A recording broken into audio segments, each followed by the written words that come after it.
But Will had a larger vision than almost anyone that I've worked with.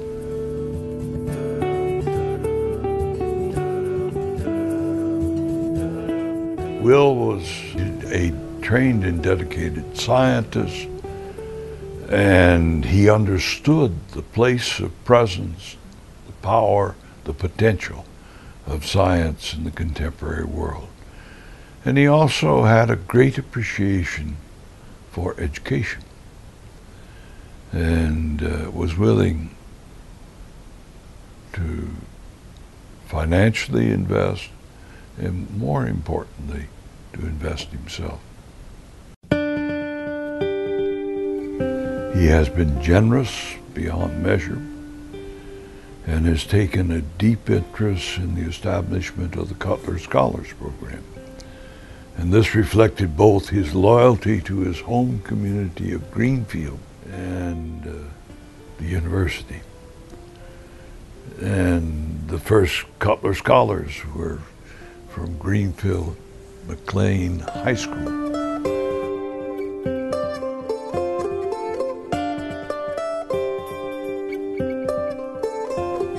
And Will and Ann Lee have taken a personal interest and pride in it, and all of it came out of a casual conversation in our living room when, as the meeting was breaking up, Will said to me, "Charlie, don't you think we ought to have one academic scholarship that was at least as good as an athletic scholarship?" And I said, "Do I?" And so we started the Cutler Scholars Program.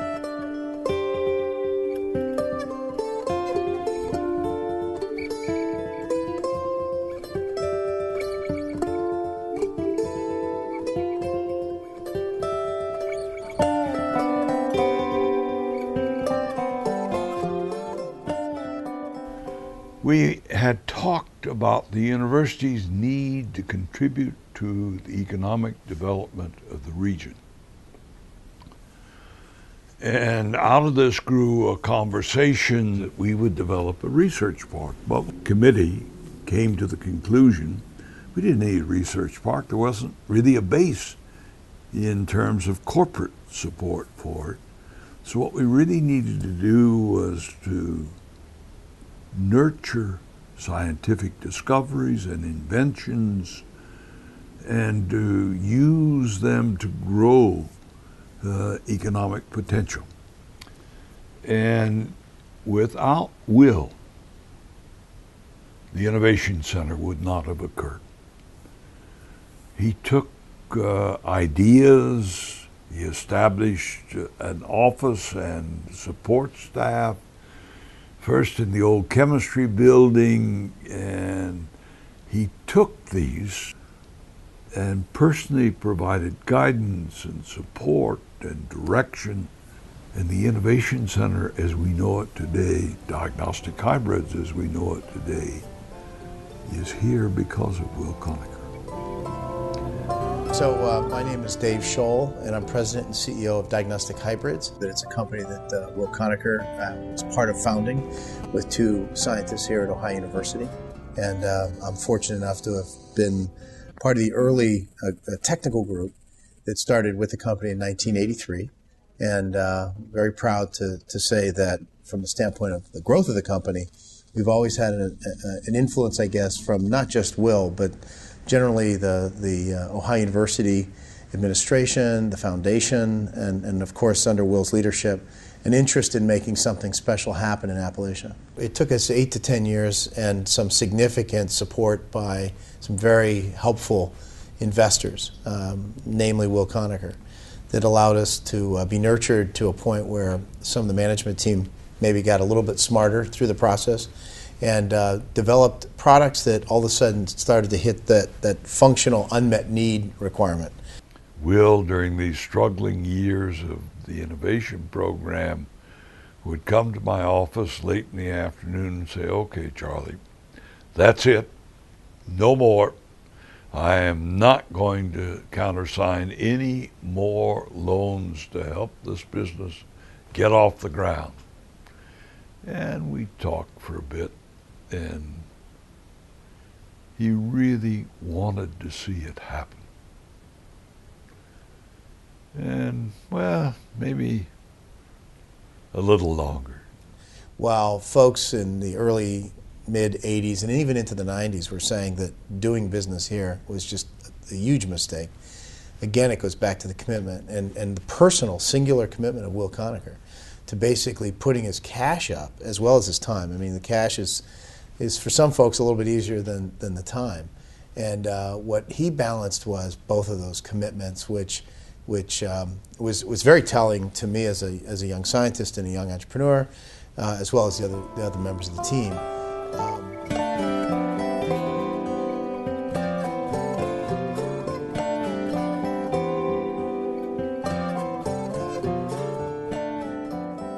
I'm Michelle Greenfield, and I'm the CEO of Third Sun Solar and Wind Power, and I co-own it with my husband, Jeff Greenfield. My husband and I started the business in the attic of our house, and we were working from home, and that was back in the year 2000. We had some contact with the university and working with the MBA students to help us do some research or some strategic planning. And they said, you know, there's this new building going up at the university, the Innovation Center, and we knew about it because we were working on the solar. There's solar panels on this building, and they very strongly suggest we look into this as a way to more professionalize our business. And we moved into the very smallest office that they had here because we just didn't know if we could afford rent, and so Jeff and I were sharing that small office. And it's been 5.5 years now since then, and we now have 20 employees, and we're spread all over this building, and we have the warehouse space in the back. It's been a real asset in helping us grow. You know, we want to create jobs in Southeast Ohio, we want to promote solar.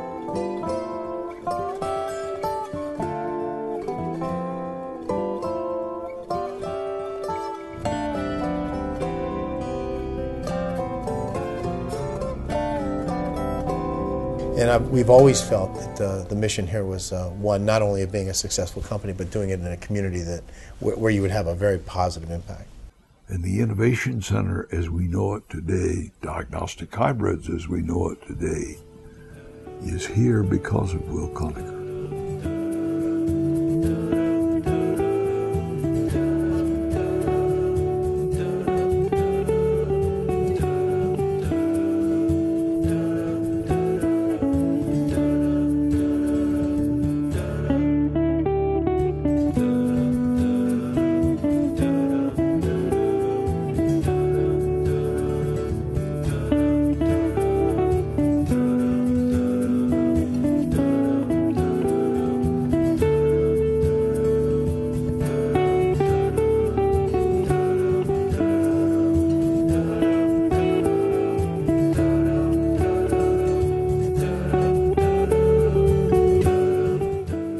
In 2001, when we moved from our first location to our second location, which now is our third location, this one here, we presented him, we made up 2 plaques of him. That photograph that's on the wall out there was taken in 1983 in front of the first Innovation Center. On the day that we made that transition, we presented him with a replicate plaque and you know, a statement from the company that I think when you do that, you put something in writing, it's a requirement to measure up to it over time. You should never put something in writing unless you intend to follow up on it. But that plaque, I think today, that plaque reads a special message to Will, and I think that we're still adhering to the principles of that message today, and will continue to for years to come. This is a man that I feel so strongly about that I can't say enough. If you gave me a half a dozen Will Konnekers, I think we could put the world right.